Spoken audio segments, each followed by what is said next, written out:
우리는 해야 할 일이 너무 많습니다.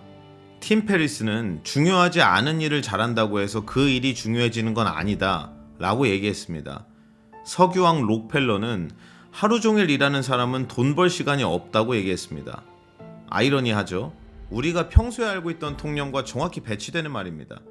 노력의 대가로 삶이 나아진다면 어제의 나, 지난주의 나, 작년의 나보다 내가 더 잘 살고 있어야 되는데 일상이 쳇바퀴처럼 같은 자리에서 굴러가고 있는 것 같은 느낌을 받고 계시진 않으신가요?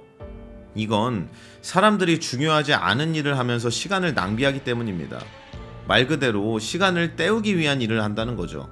중요하지 않은 일을 하면서 정작 중요한 일은 뒤로 미룹니다. 중요한 일은 집중해야 하는 일이거나 헤비하고 껄끄러운 일이라서 에너지와 노력이 많이 필요한 일이기 때문입니다. 사람들은 중요한 일을 뒤로 미루는 것일 뿐 자신의 업무에서 가장 중요한 일이 무엇인지 이미 알고 있습니다. 개구리부터 먼저 먹어라 라는 말이 있죠. 가장 하기 싫고 귀찮지만 중요한 일을 최우선 순위에 두고 먼저 처리하라는 말입니다. 팀 페리스는 파킨슨 효과, 즉 마감 효과를 강조합니다. 어떤 일을 처리하는데 여유 시간이 많을수록 효율이 오히려 떨어진다는 겁니다. 사람은 마감 시한이 바로 앞으로 닥치거나 당장 2시간 안에 무조건 처리해야 되는 일처럼 극한의 상황에 놓이게 되면 초인적인 힘을 발휘하죠. 시험을 보기 전 30분이 가장 집중이 잘 되고 업무 제출 시한이 1시간 남았을 때 우리의 뇌는 상상을 초월하는 집중력을 보여줍니다. 실제 일의 기한대로 일하는 게 아니라 중요한 업무마다 나만의 기한을 따로 만들어서 파킨슨 효과를 인위적으로 만들어내라는 거죠. 파레토의 법칙이라는 게 있습니다. 많이 들어보셨을 것 같은데요. 8대2의 법칙으로도 자주 불리죠. 전체 결과의 80%가 전체 원인의 20%에서 일어나는 현상을 말합니다.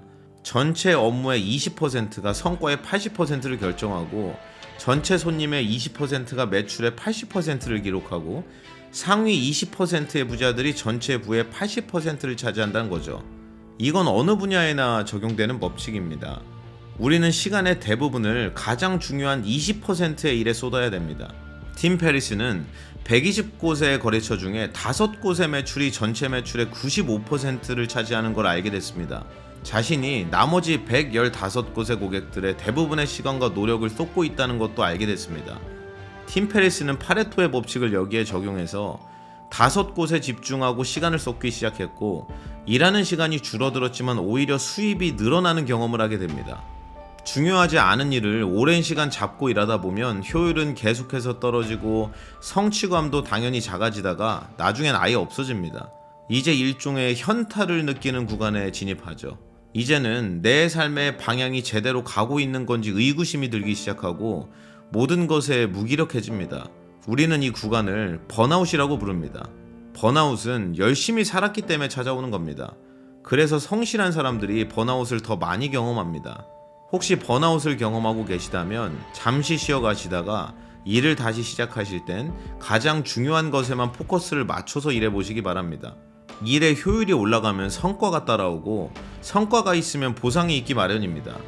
일의 효율을 올리려면 중요하지 않은 업무에서 벗어나고 중요한 일을 먼저 한 번에 하나씩 처리하되 인위적인 마감 효과를 이용해서 내가 쓸 수 있는 집중력의 끝을 단기간에 쏟아부어야 됩니다. 팀 페리스는 이 프로세스를 나는 하루 4시간만 일한다는 책 제목으로 표현했습니다. 표현이 좀 극단적으로 들리기는 하지만 오늘 이야기를 관통하는 직관적인 제목입니다. 책에 나오는 한 구절로 마치겠습니다. 그냥 내버려둘 수 있는 게 많을수록 인간은 부유해진다. 아우레였습니다.